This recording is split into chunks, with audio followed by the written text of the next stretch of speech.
bem com vocês? Sejam bem-vindos a mais uma aula de História. E hoje a nossa aula de História vai ser sobre entradas e bandeiras. Vocês sabem o que são as entradas e as bandeiras? Não? Então vamos lá. Recapitulando um pouco da nossa história e das últimas aulas que a tia Suzana deu nas últimas semanas. As entradas e as bandeiras foram expedições. Só que nas entradas elas eram monitoradas e organizadas pela coroa portuguesa. Já as bandeiras, elas foram organizadas por terceiros, com outros intuitos. Nas entradas, como a coroa portuguesa comandava e organizava tudo isso, eles obedeciam o limite da linha do Tratado de Tordesilhas, que era um tratado entre Portugal e Espanha. Já as bandeiras, elas não respeitavam esse limite do Tratado de Tordesilhas, porque as bandeiras deveriam começar a conhecer as terras do Brasil somente do lado português. Só que não foi o caso. As bandeiras adentraram ao interior do nosso Brasil e passaram pelo lado espanhol, tá? Então vamos ver algumas coisas sobre as entradas e as bandeiras. Vamos lá então. Desde o início da colonização, os portugueses tinham interesse em explorar o interior do território brasileiro. E com as expedições isso ficou até um pouco mais claro. Só que eu preciso que vocês tenham em mente, tá? Não era apenas para conhecer o interior do nosso Brasil para que as expedições foram criadas. Elas tinham o intuito de ou exterminar ou capturar os indígenas, que se encontravam ali no meio, reconhecer o território, explorar tudo aquilo que tivesse por ali e procurar metais preciosos. A colonização brasileira ocorreu no litoral. Gente, o que é litoral? Litoral é onde a gente pega aquela faixa de areia da praia, que vai de encontro ao mar.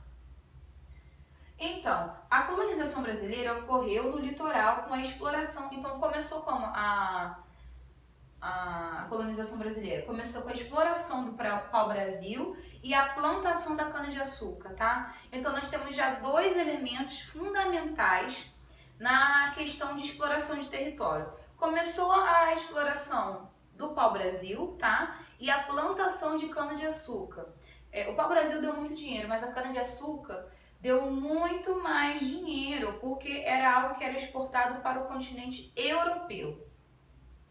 As expedições tinham a finalidade de ampliar a colonização e descobrir o interior brasileiro. Não só isso que eu coloquei aqui, mas como exterminar, matar, ou capturar os indígenas que estivessem atrapalhando todo o intuito dessas expedições.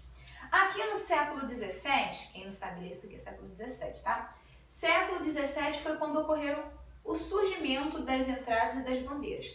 Agora vai vir as duas definições. Entradas eram expedições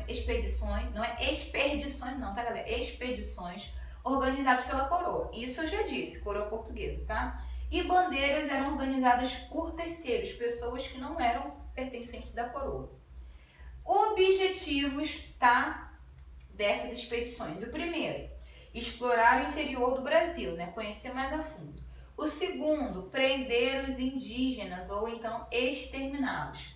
Terceiro, destruir os quilombos. Para quem não sabe o que são os quilombos eram os lugares onde os escravos que fugiam iam lá morar, tá? E vai ter um cara que durante as bandeiras, ele foi um dos grandes líderes do ciclo da caça aos indígenas, que ele conseguiu destruir os quilombos, mas isso a gente vai falar um pouco mais adiante. E quarto, procurar metais preciosos. Eles procuravam esmeraldas, diamantes, tá? E assim tantos outros. Atenção aqui, hein, galera. Os bandeirantes ultrapassavam a linha de Tordesilhas. Os bandeirantes, eles não respeitavam o acordo do Tratado de Tordesilhas que Portugal fez com a Espanha. Então, eles passavam da linha limite e iam adentrando na Espanha. Outra coisa também interessante é que os bandeirantes, eles são originários de São Paulo, tá? Eles, na região que hoje é a atual São Paulo. Por isso também que naquela época, que já tinha até um nome São Paulo, paulista, os bandeirantes, eles eram conhecidos como bandeirantes paulistas, tá? Espero que vocês tenham gostado dessa introdução e daqui a pouco vem mais um pouquinho de aula, tá? Beijinho, tchau, tchau!